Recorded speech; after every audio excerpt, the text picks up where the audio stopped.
Hi all, ഇന്നത്തെ നമ്മുടെ order വരുന്നത് ഒരു ഹാഫ് kg വരുന്ന അസോർട്ടഡ് ബ്രൗണി ബോക്സ് ആണ്. അപ്പോൾ 4 ഫ്ലേവേഴ്സാണ് അതിൽ കൊടുത്തിട്ടുള്ളത്. ഈ ഒരെണ്ണം നമുക്ക് ഡെത്ത് ബൈ ചോക്ലേറ്റ് ആണ് ചെയ്തിട്ടുള്ളത്. നമ്മുടെ പ്രീമിയം ചോക്ലേറ്റ്സ് ആഡ് ചെയ്തിട്ടുള്ളതാണ് കേട്ടോ. അപ്പോൾ ബാക്കി വരുന്നത് ലോട്ടസ് ബിസ്കോഫും പിസ്താഷ്യോ പിന്നെ ന്യൂട്ടലാണ്. അപ്പോൾ നമ്മൾ ഈ ഒരു ടോപ്പിംഗ് ഒക്കെ കൊടുത്തിട്ട് ഈ ഒരു ബ്രൗണി നമുക്ക് കൊറിയർ അയക്കാനുള്ളതാണ് കേട്ടോ. അപ്പോൾ നമ്മളിങ്ങനെ ടോപ്പിംഗ് ഒക്കെ കൊടുത്തിട്ടാണ് കൊറിയർ അയച്ചിട്ടുള്ളത്. കസ്റ്റമർ അങ്ങനെ തന്നെ വേണമെന്ന് പറഞ്ഞിട്ടുണ്ടായിരുന്നു. അപ്പോൾ അങ്ങനെ അയച്ചു കൊടുത്തിട്ടുണ്ട്.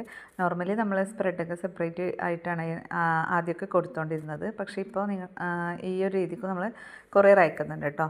അപ്പോൾ ഇതിൽ ശ്രദ്ധിക്കാനുള്ള എന്താണെന്ന് വെച്ചാൽ നമ്മൾ ഈ ഒരു ടോപ്പിംഗ് ഒക്കെ കൊടുത്ത ശേഷം കുറച്ച് ടൈം ഒന്ന് ഫ്രീസറിൽ വെച്ചിട്ട് സെറ്റ് ചെയ്യുക. അതൊരു 1/4 മണിക്കൂറൊക്കെ വെച്ചാൽ മതി. അതുകൊണ്ട് നമ്മൾ ബ്രൗണി അങ്ങ് ഹാർഡായി പോകുന്നില്ല കേട്ടോ. അത് പുറത്തെടുത്ത് കഴിഞ്ഞാൽ നോർമൽ ആ ഒരു ഇതിലേക്ക് ടെക്സ്ചറിലേക്ക് തന്നെ വരും. അതിന് ശേഷം നമ്മൾ നന്നായിട്ട് ഇതുപോലെ ക്ലിംഗ് റാപ്പ് ചെയ്തിട്ട് നല്ല സേഫ് ആയിട്ടുള്ള കട്ടിയുള്ള ബോക്സിലാണ് അയക്കുന്നത്. അപ്പോൾ നമ്മുടെ കസ്റ്റമറിൻ്റെ നല്ല ഫീഡ്ബാക്കും കൂടെ കിട്ടിയിട്ടുണ്ടായിരുന്നു കേട്ടോ. നമുക്ക് ഓൾ ഇന്ത്യ ഡെലിവറി അവൈലബിൾ ആണ്.